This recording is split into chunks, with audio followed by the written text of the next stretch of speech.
All right, let's talk about the word extinct. We all have this idea in our heads, right?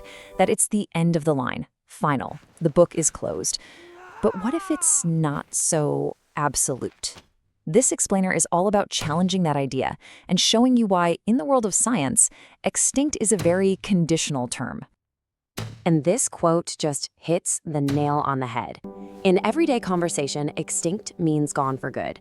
But in science, it's much more of a judgment call. Think of it less as a discovered fact and more like a verdict. And as we all know, verdicts can sometimes be overturned. So what does it actually mean for extinction to be conditional? How can something be kind of extinct? Well, the whole thing hinges on a concept we're all familiar with from courtroom dramas, reasonable doubt. And this right here is the absolute key.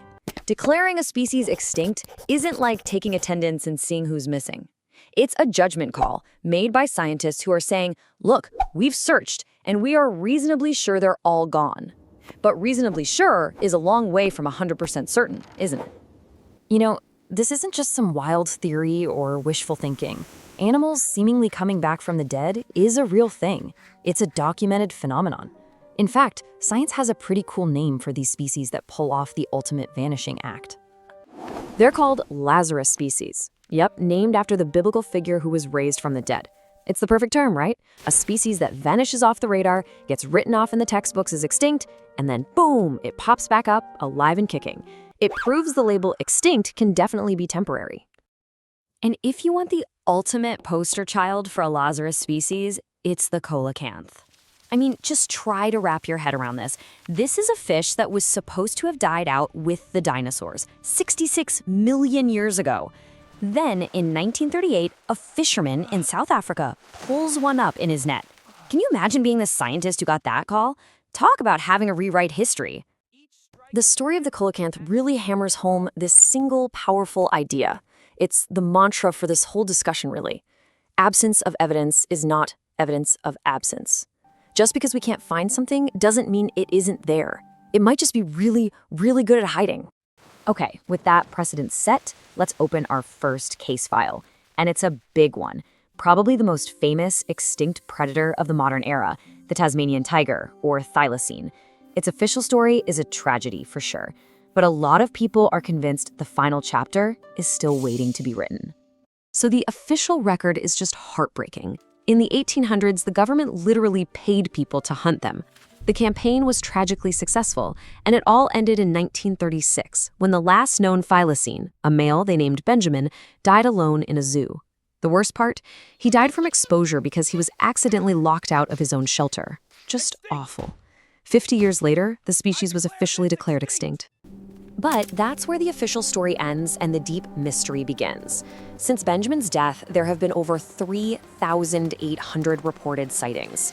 Now, of course, most of those can probably be chalked up to mistaken identity, but there's this persistent, stubborn core of reports from really credible people, park rangers, naturalists, people who know the bush, that suggest the official story might not be the whole story. Yeah, it's easy to dismiss a blurry photo or a saw something in the headlights story, but then you get a report like this one, from an experienced biologist, Hans Naarding. This wasn't a fleeting glimpse. He had a clear 3-minute observation. He noted the stiff, unique tail, the strange walk. He even counted the stripes. That's the kind of detailed report from a trained professional that is very, very difficult to just ignore. So the debate is fierce.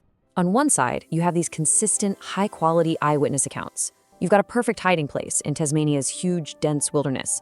And you have an animal that was nocturnal and shy to begin with. But on the other side, there's a glaring lack of physical proof. No bodies, no roadkill, no undeniable photo. And then there's the big scientific problem.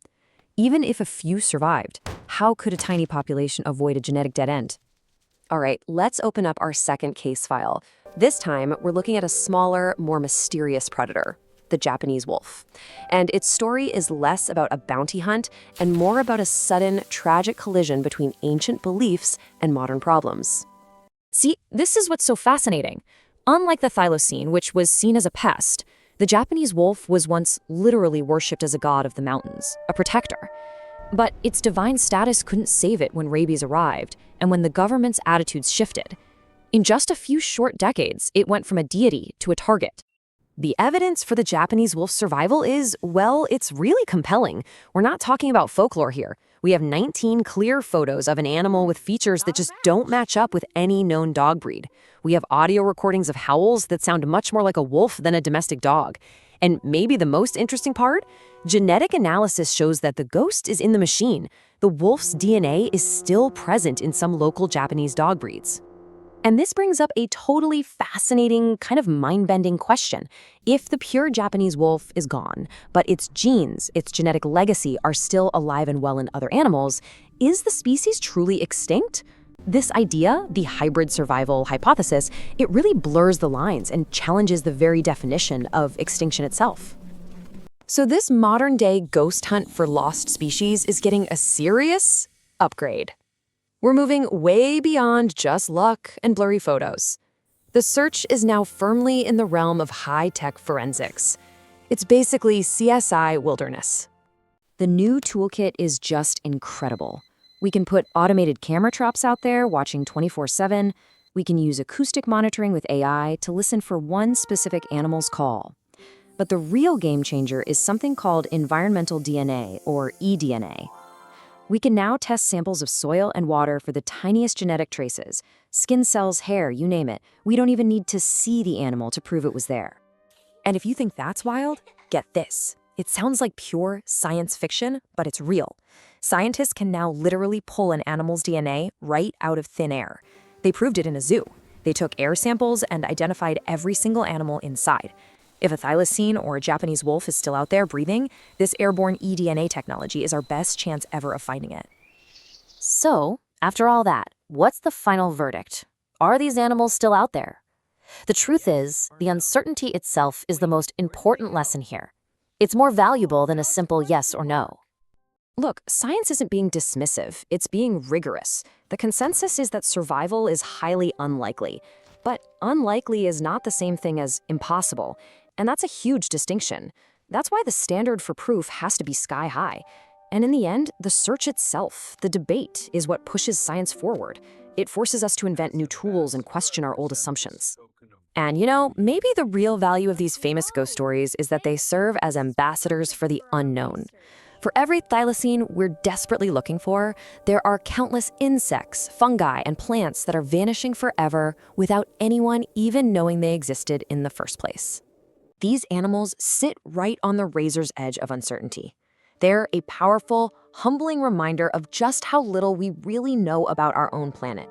They represent the incredible resilience of nature and the possibility that even in our modern, mapped-out world, there are still some deep mysteries left.